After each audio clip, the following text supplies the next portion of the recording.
de Salomon, il a désobéi, voilà, il a désobéi au Seigneur à cause justement en fait de l'infidélité où il a eu en fait toutes ces femmes-là. Et le Seigneur, ayant cette alliance-là avec David, il va dire à Salomon, ce n'est pas à ton temps que je vais détruire parce que ton péché en fait est grave, mais ce n'est pas en ton temps que je vais le détruire, ça sera plus tard, après ton départ. Et nous voyons que après la mort de Salomon, il va y avoir ce qu'on appelle en fait le schisme, donc la division, où on avait d'un côté, euh, comment dirais-je, Israël, qui avait pour capitale Samarie, et on avait de l'autre côté Juda, qui avait pour capitale Jérusalem. Et c'est pour cela, quand on vient un tout petit peu dans le Nouveau Testament, le Seigneur a fait la connaissance de cette femme-là qui était samaritaine. Et la femme samaritaine va dire au Seigneur, comment toi qui es juif, tu me donnes de l'eau à boire, alors que vous et nous, on n'a aucun rapport. En fait, ça vient de là. Au départ, ils n'étaient pas divisés. Mais à cause du péché de Salomon, il y a eu ce schisme-là, cette division. Voilà, c'est comme aujourd'hui, en fait, à l'époque, il y avait l'Allemagne de l'Est et l'Allemagne de l'Ouest. Ou comme aujourd'hui, en fait, on a la différence entre le Congo-Kinshasa et le Congo-Brazzaville. C'est la même chose, en fait, c'est un même pays, mis à part que, bon, les hommes ont voulu, en fait, que ça soit comme ça. Mais sinon, à la base, ça n'était pas, en fait, ainsi. Donc, avec cela, chacun veut vraiment, en fait, son roi, chaque ville, hein, Juda et Israël avaient toujours, en fait, leur roi. Et au départ, on avait, en fait, un roi qui s'appelait Jéroboam et un autre, en fait, qui s'appelait Roboam. Et de là, surtout du côté Israël, voilà, Israël, donc, qui avait pour capitale la Samarie, il y a eu beaucoup de rois impies. Voilà, beaucoup trop de rois impies. Et du côté de Juda, donc à savoir qui avait pour capitale Jérusalem, il y avait beaucoup de rois qui servaient vraiment en fait les seigneurs, à l'exception de deux ou trois, à savoir Manassé, qui était fils d'Ézéchias, donc le grand roi aussi que nous connaissons, Ézéchias, qui avait péché, qui avait demandé au Seigneur, excuse-moi, je ne le ferai plus. Et le Seigneur, en fait, avait augmenté, en fait, ses années.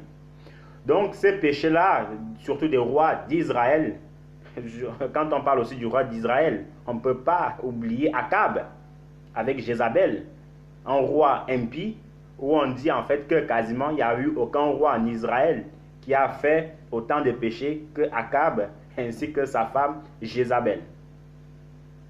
Et on a aussi Manassé, un roi tellement impie, mais tout son règne, on dirait que lui, il était né pour être impie. Durant tout son règne, 5 ans de règne, où il désobéissait au Seigneur. D'ailleurs, la Bible nous apprend que ce que son père avait mis en pratique, donc il avait chassé tout, il avait détruit toutes les idoles, tous les péchés, mais lui, à son arrivée au pouvoir, il a rétabli tout cela. Je ne sais pas si on voit un tout petit peu la gravité de l'erreur. Il a dit, ton père, lui, il fait les choses bien. Toi, tu dis non, papa, tu as mal fait. Moi, je vais te montrer comment il faut faire. Et ça, en fait, c'est encore monté aux yeux de l'Éternel. D'où, à partir de là, voyez-vous, frères et sœurs, le Seigneur prédisait déjà la captivité des Juifs, en fait. Puisqu'on le voit avec le roi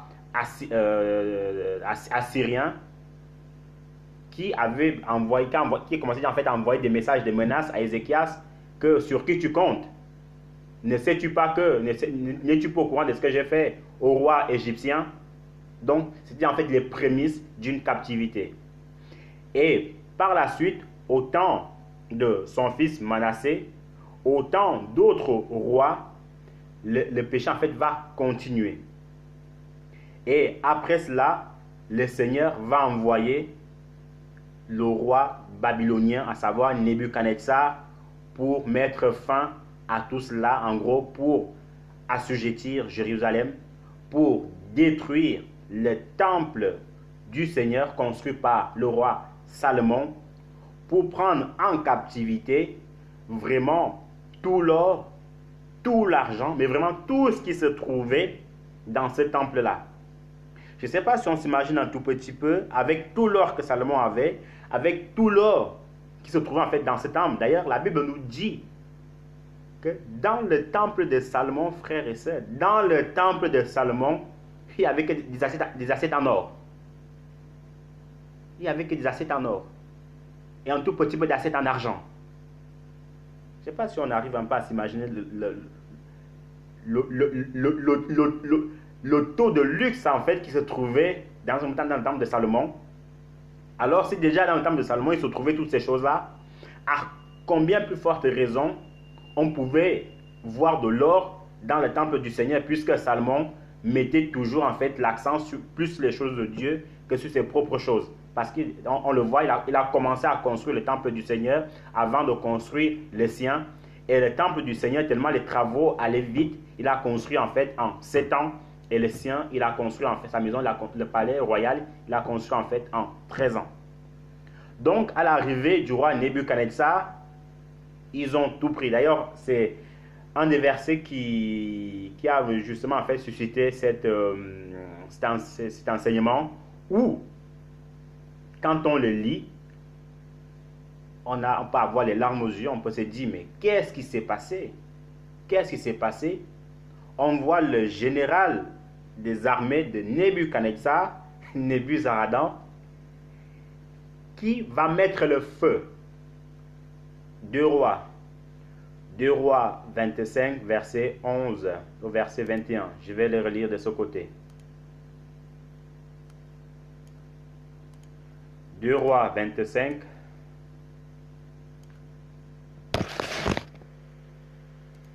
Donc c'est le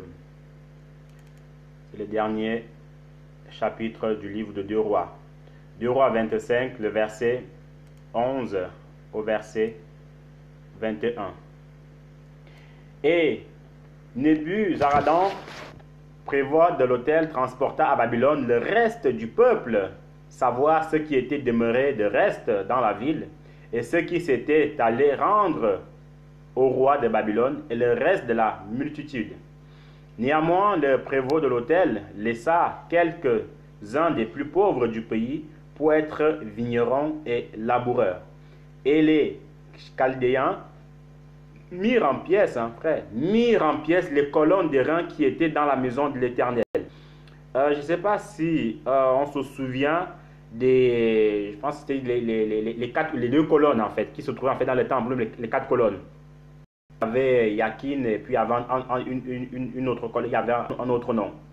Donc voilà que ces colonnes qui ont aussi en fait des définitions que j'ai oubliées, on va les détruire comme si en fait de rien n'était. C'est comme si, je ne sais pas si il y avait à l'époque les djihadistes en fait qui détruisaient en fait les trucs, les choses en fait historiques dans le Moyen-Orient. Donc en fait, eux ils détruisaient ça, mais ils ne connaissaient pas en fait la valeur de la chose. Pour eux, c'était casser. Peu importe, ça coûte 1 million. Peu importe si les travaux en fait ont duré 7 ans, 13 ans, et ils cassaient.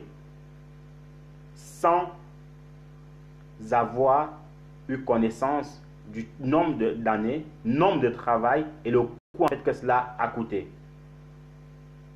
Donc, en poursuivant, verset 14, ils emportèrent aussi les chaudrons et les racloirs et les serpes et les tasses et tous les ustensiles d'airain dont on faisait le service.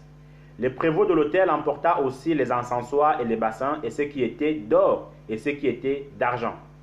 Quant aux 2 colonnes dont on parlait tout à l'heure, à la mer et au soubassement que Salomon avait fait pour la maison de l'Éternel, on ne pesa point les rangs de tous ces verseaux. En gros, on ne pouvait pas compter la quantité et le prix que cela en fait pouvait coûter. Donc on peut un peu s'arrêter là. Donc Voilà la maison de l'Éternel, le temple du Seigneur, construit par le roi Hiram, va être détruit. Donc, on peut se dire, mais Seigneur, comment est-ce que tu peux laisser une telle chose? C'est pas normal, c'est pas de toi, Seigneur, mais comment est-ce que tu peux laisser une telle chose?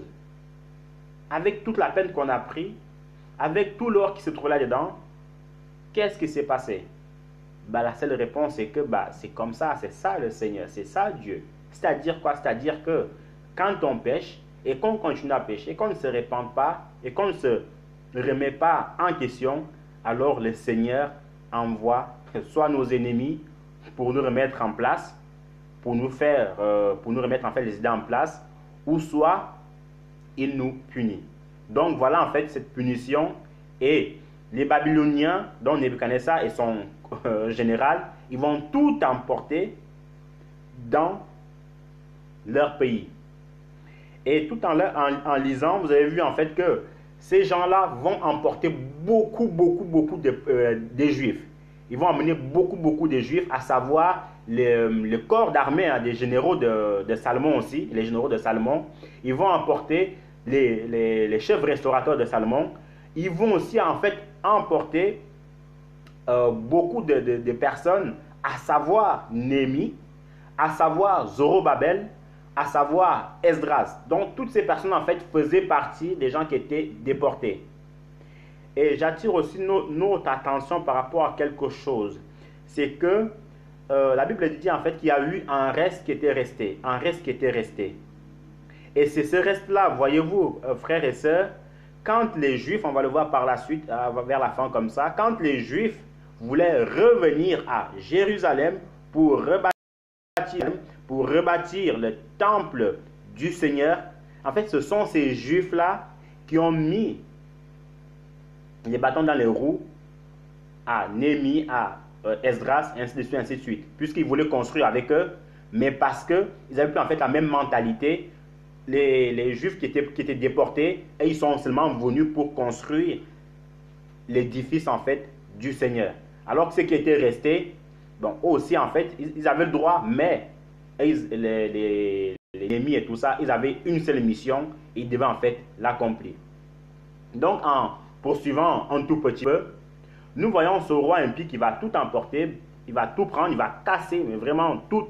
Le pays était ruiné, en détresse, rien du tout n'est resté. C'est comme en fait ce qui s'est passé lors de la Deuxième Guerre mondiale.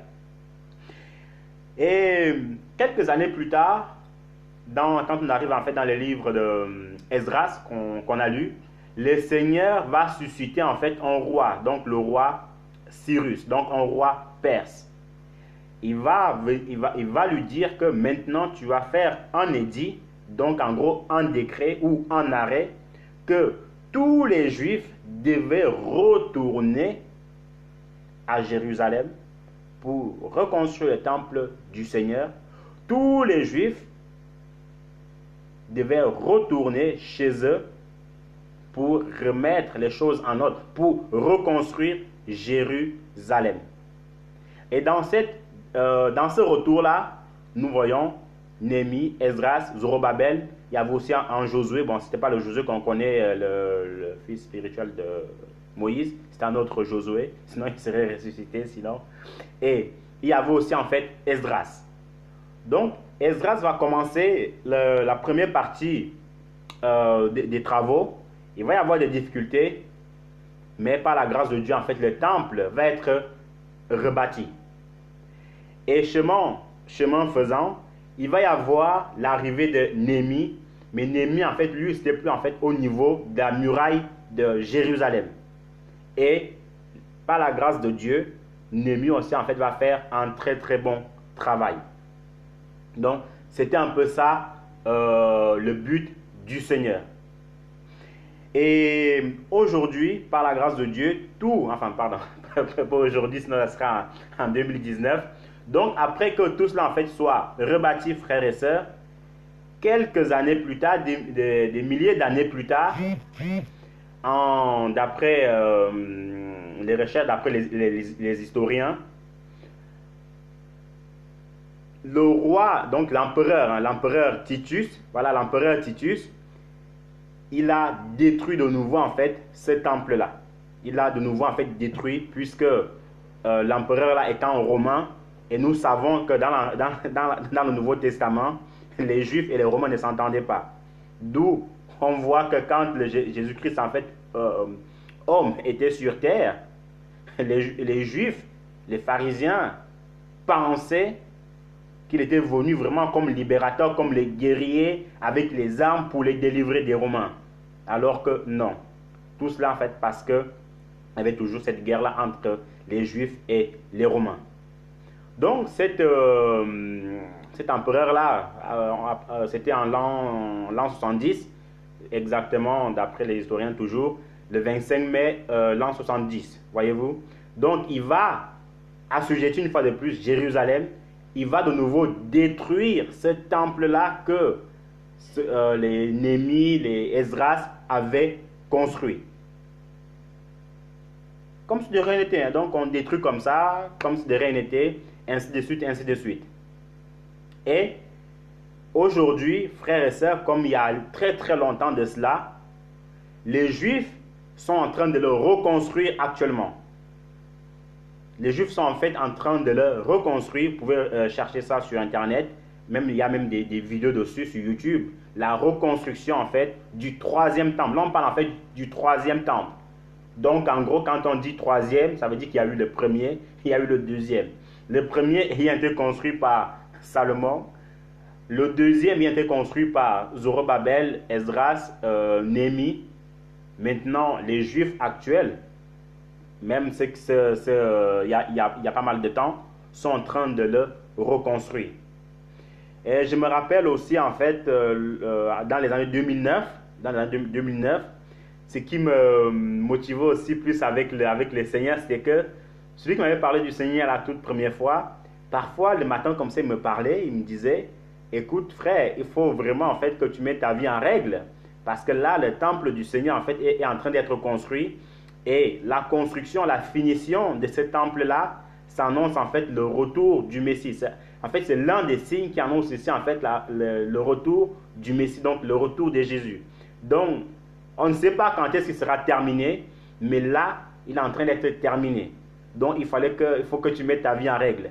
C'est quelque chose en fait qui me secouait, où je me disais, non, je peux tout de même pas louper ça, il faut que je mette ma vie en règle, il faut que je sois en droit avec le Seigneur, ainsi de suite et ainsi de suite. Vous voyez? Et peut-être d'autres se diront, il y a peut-être 20 ans de cela ou 30 ans de cela que le temple est en train d'être construit, mais pourquoi il ne termine pas?